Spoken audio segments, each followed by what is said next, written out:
ओम नमः शिवाय। Welcome back to astronauts. आज हम बात करेंगे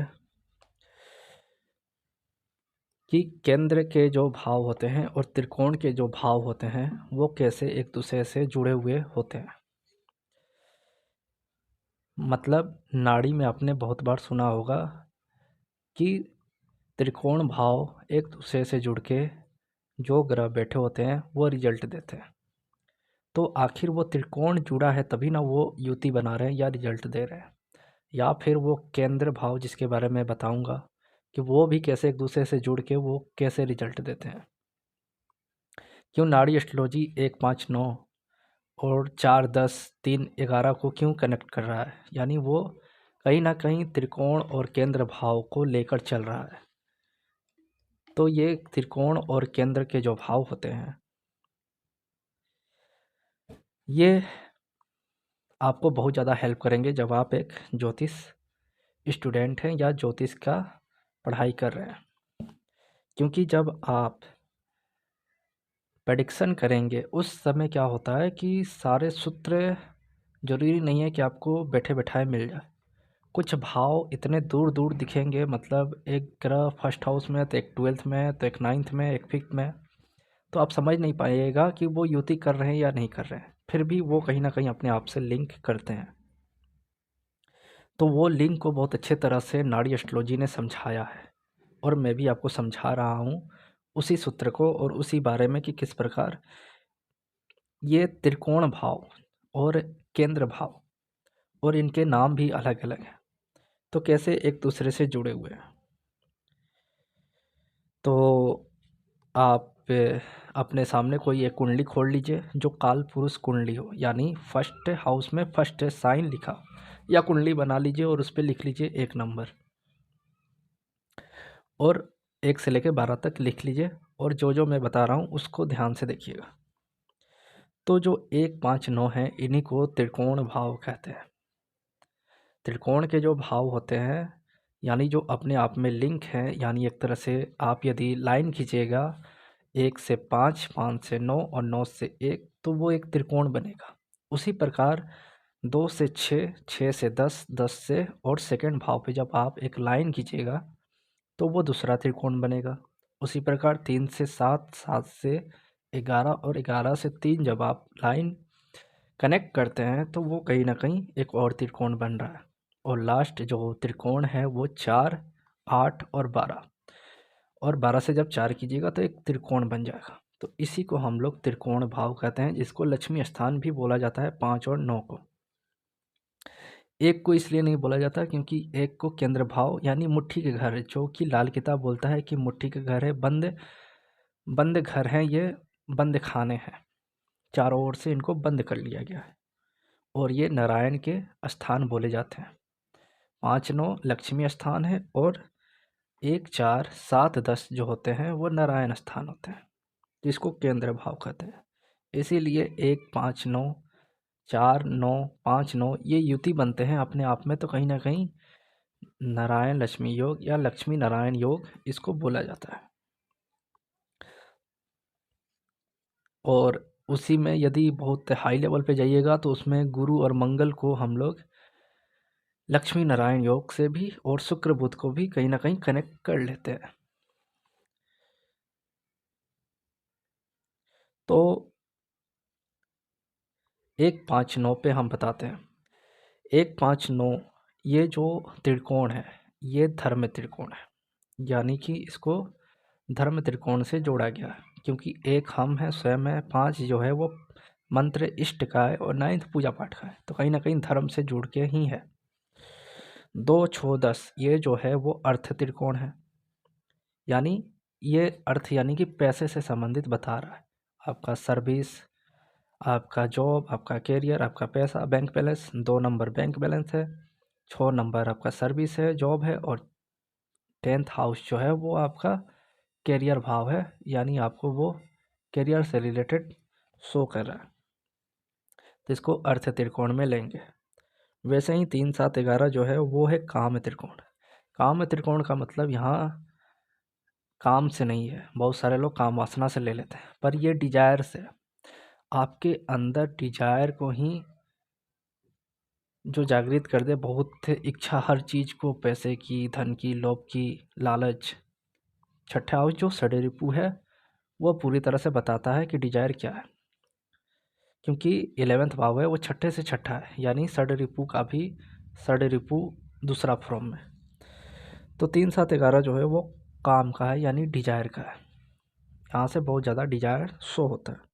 और 4 8 12 जो है वो मोक्ष का है, और यहाँ से मोक्ष नहीं मिल जाएगा। यहाँ से मोक्ष का मतलब आपको दान पुण्य से जोड़ा गया है। तो ये था त्रिकोण का। और अब हम बात करते हैं केंद्र के बारे में। तो 1 4 7 10 जो ये हैं, ये फर्स्ट केंद्र भाव हैं, और इनको केंद्र भाव ही कहते हैं, बंद मुट्ठी के खाने कहते हैं लाल किताब के अनुसार। वही 2 5 8 11 त्रिकोण में क्या था, आप हर एक भाव से 5 आगे काउंट कर रहे थे, लेकिन केंद्र में क्या है, हर एक भाव से 4 आगे काउंट कीजिए। और जैसे जैसे 4 आगे काउंट कीजिएगा तो एक केंद्र मिल जाएगा आपको। जैसे फर्स्ट हाउस, वहाँ से 4 काउंट करने पे फोर्थ, वहाँ से 4 काउंट करने पे सेवन्थ, और वहाँ से 4 काउंट करने पे 10th आ गया, और 10th से 4 काउंट कीजिएगा तो फिर फर्स्ट आ जाएगा। उसी प्रकार 2 5 8 11 भी होंगे, यानी 2 से जब 4 आगे काउंट कीजिएगा तो फिफ्थ हाउस आएगा। फिफ्थ हाउस से 4 आगे काउंट कीजिएगा तो 8th हाउस आएगा, और 8 से जब 4 आगे काउंट कीजिएगा तो 11th हाउस आएगा, जिसको पनफर भाव कहते हैं। यानी कहीं ना कहीं ये सस्टेन का है, उत्तराधिकारी भाव एक तरह से लिया जाता है। 3 6 9 12, यानी थर्ड हाउस से जब 4 गिनिएगा तो 6, 6 से 4 गिनिएगा तो 9, 9 से 4 आगे तो 12। कैंडेंट हाउस कहते हैं, कहीं ना कहीं स्पष्ट हाउस है ये, और द्यू स्वभाव है, तो ये कहीं ना कहीं अपने आप में फ्री है। इसको अपोकलिमास कहते हैं। ये किताब में या नेट पे भी दिया होगा, आप सर्च कर सकते हैं कि क्या बोलते हैं इसको। फर्स्ट केंद्र भाव, पनफर भाव दूसरा, और तीसरा कैंडेंट भाव कहते हैं। तो हर भाव अपने से 4 और 5 आगे काउंट कर रहा है, यानी केंद्र में 4 कर रहा है और त्रिकोण में 5 कर रहा है, और कनेक्ट करके ये एक दूसरे से जुड़ जा रहे हैं। यानी एक खराब, यानी फर्स्ट हाउस खराब तो आपका 5 विद्या बुद्धि, और 9th पूजा पाठ, या फिर आपका धर्म, जो धर्म से आप जुड़े हैं वो खराब होगा। तो सिंपल रूप में भी आप इसको काउंट कर सकते हैं, जैसे कि फर्स्ट हाउस हम हैं, फिफ्थ हाउस पुत्र हमारा, और 9th हाउस हमारे पिता, और 9th से जब फिफ्थ काउंट कीजिएगा तो हम उनके पुत्र हैं। तो कहीं ना कहीं इसको सिंपल रूप में भी देखिए, जैसे कि फर्स्ट जो त्रिकोण है, धर्म त्रिकोण 1 5 9, ये कहीं ना कहीं पूजा पाठ, अपने इष्ट और धर्म और मंत्र जाप, इससे जोड़ रहा है। यानी एक कहीं ना कहीं हम, यानी फर्स्ट हाउस खुद हम, यदि हम जुड़े रहे तो वो फिफ्थ हाउस से कनेक्ट हो रहा है, 9 से कनेक्ट हो रहा है, रिलेशनशिप में पुत्र और पिता रहे। और वैसे देखा जाए संसारिक तौर पे तो फिफ्थ हाउस हमारे इष्ट होते हैं, और 9th हाउस पूजा पाठ का जो कर्म कांड होता है, जितने भी पाठ पूजा होते हैं वो 9th हाउस है। क्योंकि ये हायर एजुकेशन है, तो हायर एजुकेशन में वो सब आते हैं, भागवत पढ़ना, गीता, पुराण, शिव पुराण, मत्स्य पुराण, जो भी है, नारायण, जो भी पाठ किए जाते हैं वो 9th हाउस से लिए जाते हैं। तो 1 5 9 ये अपने आप में कनेक्ट है। वैसे ही 2 6 10 ये अर्थ त्रिकोण है, यानी कि पैसे से संबंधित है, खाने से संबंधित है। पहले के ज़माने में खाना बहुत ज़्यादा, अन्न को ही पैसे के रूप में लिया जाता था, क्योंकि पहले के ज़माने में पैसे से ज़्यादा अन्न को वैल्यू दिया जाता था, पर अभी पैसे को वैल्यू दिया जाता है। तो सेकंड हाउस खाना का भी है, और बैंक बैलेंस का भी है, और हमारे वाणी का भी है। और जो छठा भाव है वो जॉब है, अर्निंग है। अर्निंग इसलिए क्योंकि 7th भाव दूसरे का होता है, यानी ठीक सामने वाले का, जो हमसे डेली इंटरेक्ट होते हैं। इसलिए बोला जाता है 7th हाउस स्ट्रॉन्ग है तो बिजनेस कीजिए, आपसे लोग डेली मिल के पैसा देंगे। किराने की दुकान पे रोज़ लोग उसको पैसा देते हैं, तो डेली इंटरेक्ट कर रहे हैं, डेली पैसा दे रहे हैं, वो 7th हाउस है। और 7th हाउस से छठा भाव वो 12th है, यानी उनका खर्च है। जैसे फर्स्ट हाउस से 12th हमारा खर्च है, उसी प्रकार 7th हाउस से छठा भाव उसका खर्च है। लेकिन हमारे लिए तो वो अर्निंग हुआ ना, तो अर्निंग का भाव दूसरा और छठा भी है। दूसरा क्योंकि वो बैंक बैलेंस है। और 10th हाउस जो है वो प्रोफेशन का है। तो प्रोफेशन जो है वो 10th हाउस से लेते हैं, या पद या स्टेटस भी लेते हैं। तो 2 6 10, यानी आपके पास पैसा है, आप अर्न कर रहे हैं, पैसा कमा रहे हैं, तो कहीं ना कहीं आपका वो अटैच हो रहा है। कहाँ से हो रहा है? तो 10th हाउस कर्म करने से। सिंपल रूप में भी आप ले सकते हैं कि 2nd हाउस फैमिली है, कुटुंब है। छठा हाउस हमारा डेली रूटीन है, सर्विस है। और 10th हाउस हमारा कर्म है, कार्य है। तो फैमिली 2nd हाउस और पैसा भी 2nd हाउस हुआ। तो कहीं ना कहीं पैसा, फैमिली को चलाने के लिए, पैसा कमाने के लिए हम लोग कार्य करते हैं। तो ये कहीं ना कहीं 2 6 10 अर्थ त्रिकोण है, अपने आप से कनेक्ट हो रहे हैं। और वही कहीं ना कहीं छठा हाउस झगड़े का भी है, षड रिपु का भी है।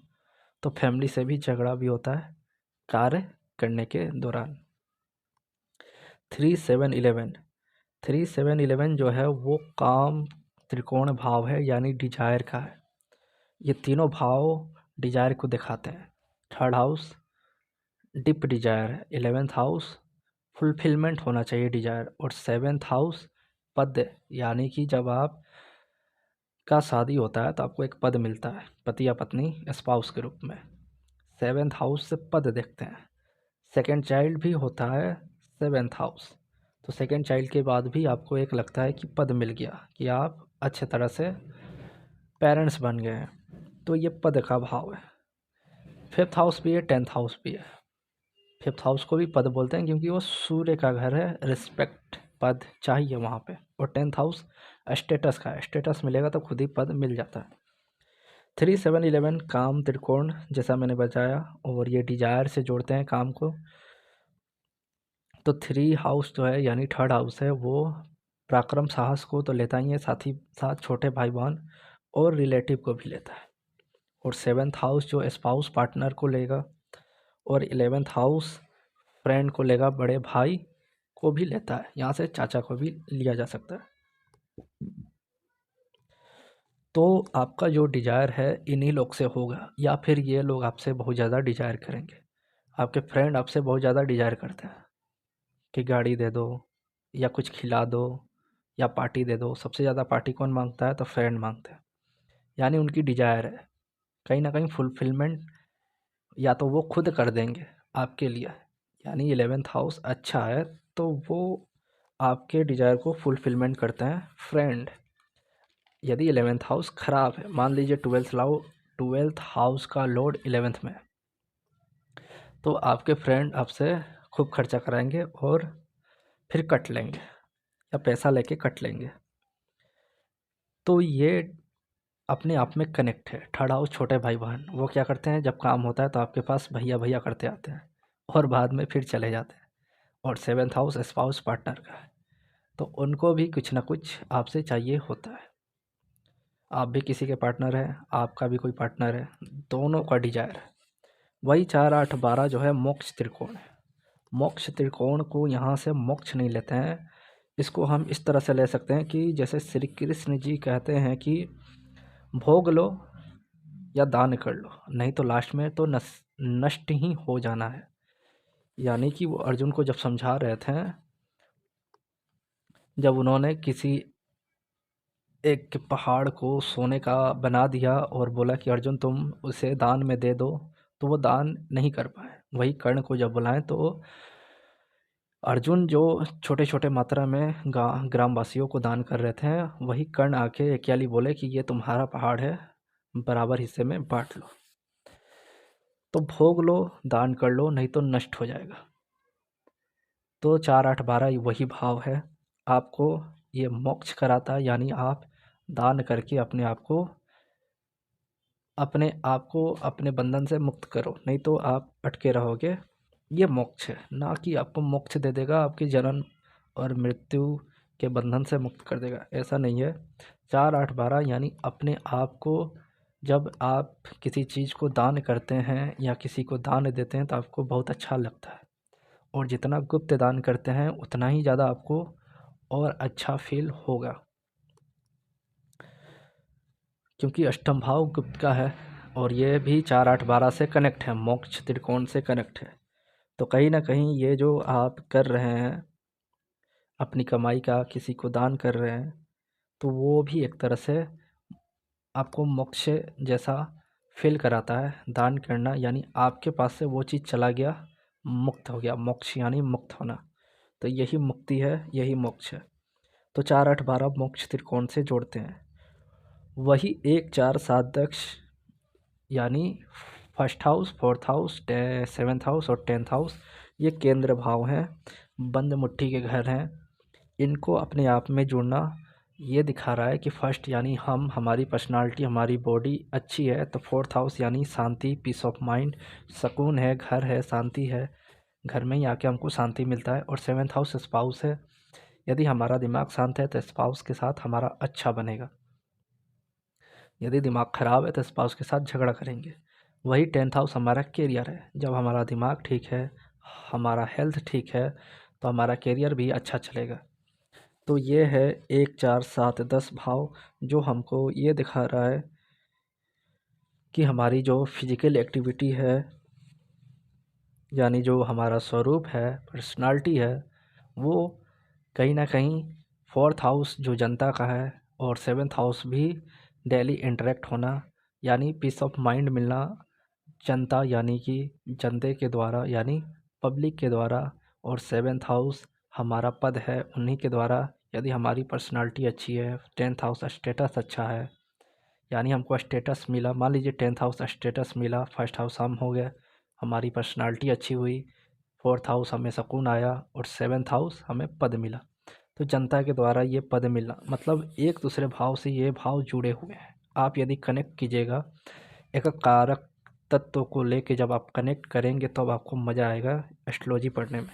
क्योंकि एस्ट्रोलॉजी यदि आपको पढ़ना है तो जितना बेसिक पढ़ेंगे उतना ही मज़ा आएगा, क्योंकि बड़े लेवल पे कुछ है नहीं, वो तो बस से एक योग है जो आपको प्रेडिक्शन करते करते याद हो जाएगा। पर जो बेसिक है वो वही डीप नॉलेज है, क्योंकि ये केतु का है। छोटी छोटी चीज़ को यदि आपने कैच कर लिया तो एस्ट्रोलॉजी आ गई, और यदि आपने छोटी चीज़ बेसिक को छोड़ दिया तो फिर एस्ट्रोलॉजी नहीं आ पाएगी।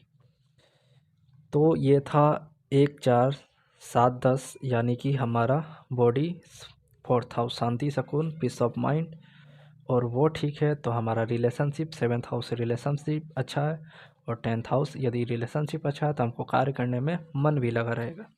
वही 2 5 8 11 जो हैं ये पनफर भाव हैं, और ये भी अपने आप में एक केंद्र बनते हैं। और सेकंड हाउस से हम सस्टेनेंस का भाव देखते हैं, खान पान, जीवित रहना। फर्स्ट हाउस हम खुद हैं, सेकंड हाउस चंद्र का घर होता है, चंद्र मतलब माता, दूध होती है, और एक बच्चे को जीवित रहने के लिए माँ का दूध सबसे आगे ज़रूरत है, ना कि उसको पैसा चाहिए, ना उसे खाना चाहिए। तो इसीलिए सस्टेनेंस यानी खाने का भाव सेकंड हाउस है। तो जैसा 1 4 7 10 को कनेक्ट किए थे, वैसे ही 2 5 8 को कनेक्ट करने पर सेकंड हाउस खाने, वाणी, फिफ्थ हाउस बुद्धि, पढ़ाई, चाइल्ड, और सेकंड हाउस को हम लोग यहाँ से संस्कार को भी लेते हैं, या फिर हम सेकंड हाउस से यहाँ से हम इज्जत को भी लेते हैं। रिस्पेक्ट और इज्जत 2 5 से कनेक्ट होते हैं। और अष्टम से भी हम लोग कनेक्ट करेंगे, जब किसी जातक का शादी हो जाता है, ससुराल होता है, तो उसको सबसे ज़्यादा इज्जत कहाँ से मिलता है? ससुराल से मिलता है। तो अष्टम भाव वाले वीडियो पे मैंने बताया भी था, सेवेंथ लॉर्ड अष्टम में, अष्टम सेवेंथ में कनेक्ट होना, या शुक्र का या मंगल का शुक्र के राशि में वक्री होना। जोरू का गुलाम ससुराल में जाके रहता है क्योंकि उसको बहुत ज़्यादा इज्जत मिलने लगती है। और 11th हाउस इनकम का होता है, फ्रेंड सर्किल का होता है। आपको सबसे ज़्यादा इज्जत कौन देते हैं? फ्रेंड देते हैं। चल भाई, घर वाले ने डांटा है, मेरे को ही बोलते हैं चलो हम लोग कहीं चलते हैं, घूम कर आते हैं, तो आपको बहुत अच्छा लगता है क्योंकि फ्रेंड आपको बहुत ज़्यादा इज्जत देते हैं। तो 2 5 8 11 ये कहीं ना कहीं अपने आप से कनेक्ट होता है। तो आपको सेकंड हाउस यानी खाना का है, आपके वाणी का है, जैसा आप खाओगे, जैसा आप बोलोगे, वैसा आपकी बुद्धि होगी,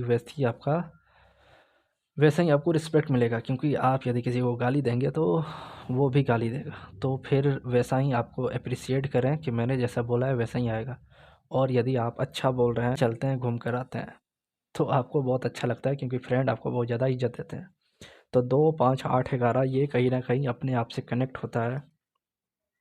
तो आपको सेकंड हाउस यानी खाना का है, आपके वाणी का है, जैसा आप खाओगे, जैसा आप बोलोगे, वैसा आपकी बुद्धि होगी, वैसा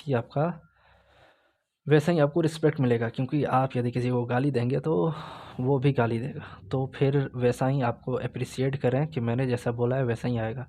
और यदि आप अच्छा बोल रहे हैं तो वो अच्छा बोलेगा। मान लीजिए आप अच्छा खाना खाते हैं, शुद्ध शाकाहारी भोजन कर रहे हैं, तो आपकी जो बुद्धि होगी वो भी शुद्ध होगी, तब आप पूजा पाठ कर पाओगे। बहुत सारे लोग बोलते हैं मुझे मांसाहार खाना है, पूजा भी करना है। जब तक मांसाहार खाओगे तब तक पूजा पाठ में मन नहीं लगेगा। क्यों नहीं लगेगा? क्योंकि सेकंड हाउस को आपने ख़राब कर लिया। आपने खाया क्या और पूजा करने जा रहे हैं, आपकी बुद्धि तो सेकंड हाउस खाते ही भ्रष्ट हो गई। पांचवा हाउस पेट भी है। सेकंड हाउस खाना है, मुंह है। पांचवा हाउस पेट है। आपने खाना खाया, आपका पेट में वो चीज़ गया, तो वो चीज़ जो गया उसका भी तो कुछ अपना रोल है, तो वो उसकी तरह आपका दिमाग भी तो जाएगा। और अष्टम भाव वही है, यदि जैसा करोगे वैसा फल देगा। यानी अष्टम भाव, जैसा कि मैं अष्टांग योग में बताया था, ये सेवेंथ हाउस साधना का है। इस पे मैंने वीडियो बना के रखा है, आप देख लें। और अष्टम भाव समाधि का, यानी कि आप जैसा करोगे वैसा ही फल मिलेगा। समाधि लेना यानी कि एक इंसान किसी चीज़ में बहुत ज़्यादा डीप में चला गया, तो वो एक तरह से समाधि ही है।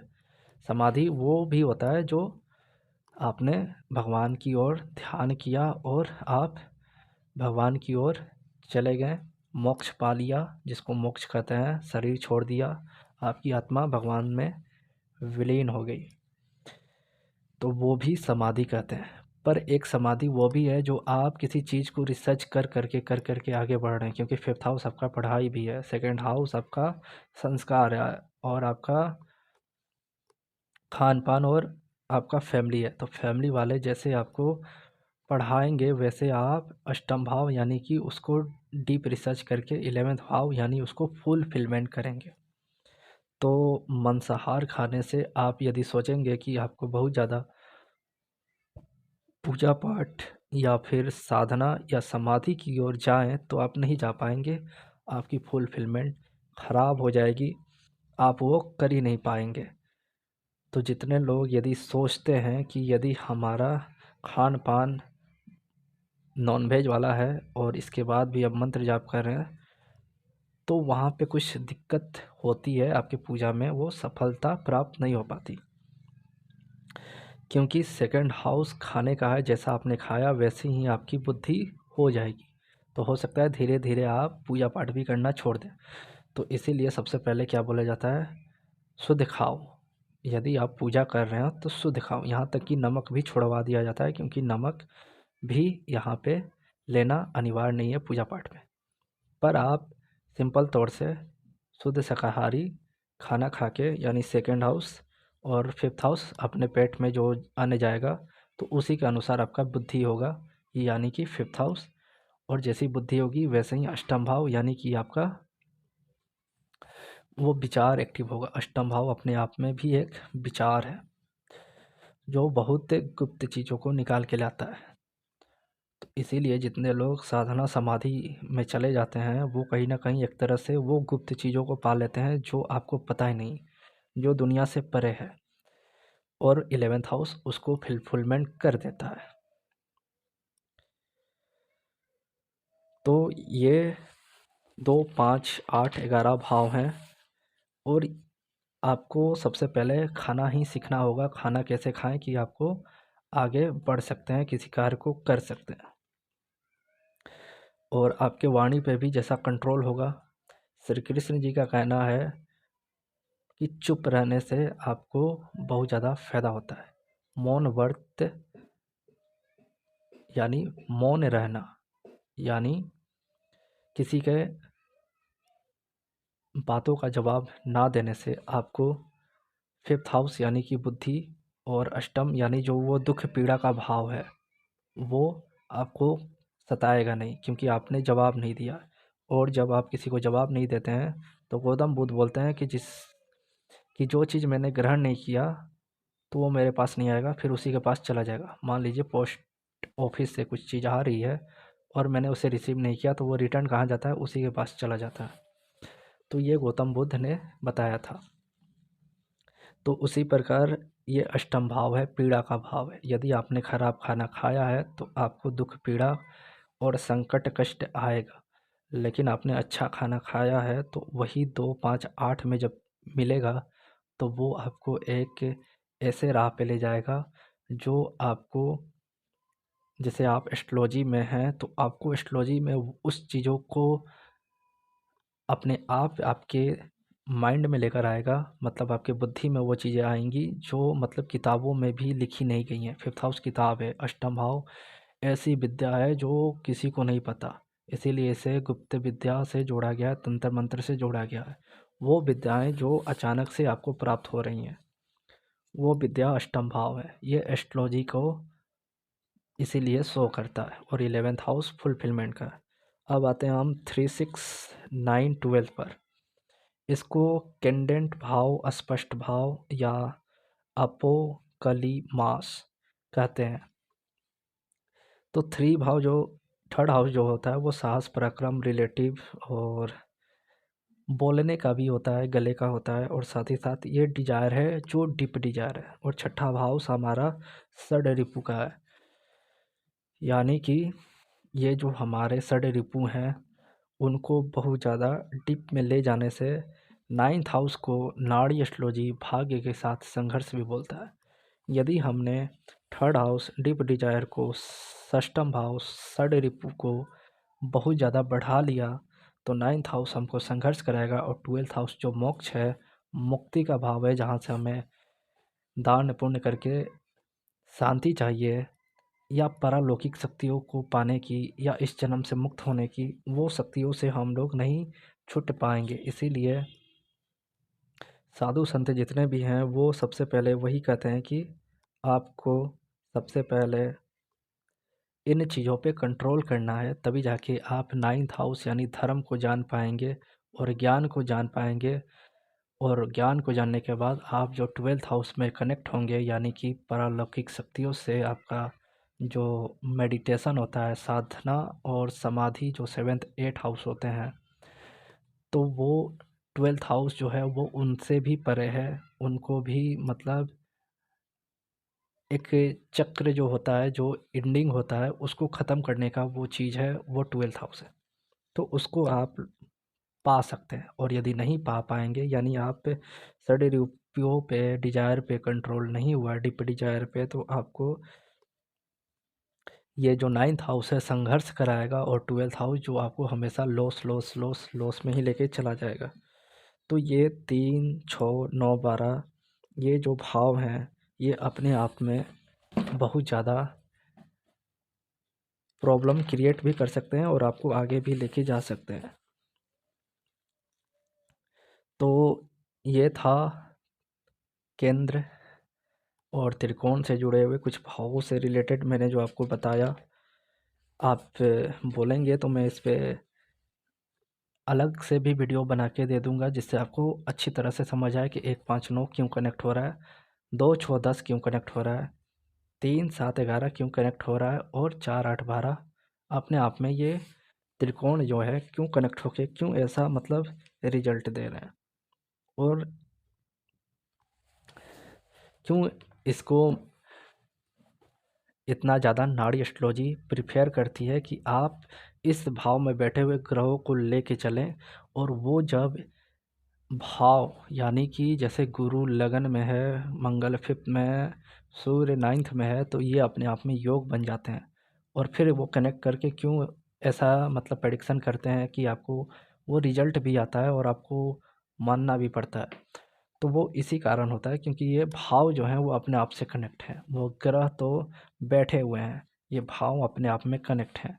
मान लीजिए आपका एक घर किसी जगह पे है और दूसरा घर किसी और जगह पे और तीसरा घर किसी और जगह पे और वहाँ पे आपकी कोई रिलेटिव रहते हैं।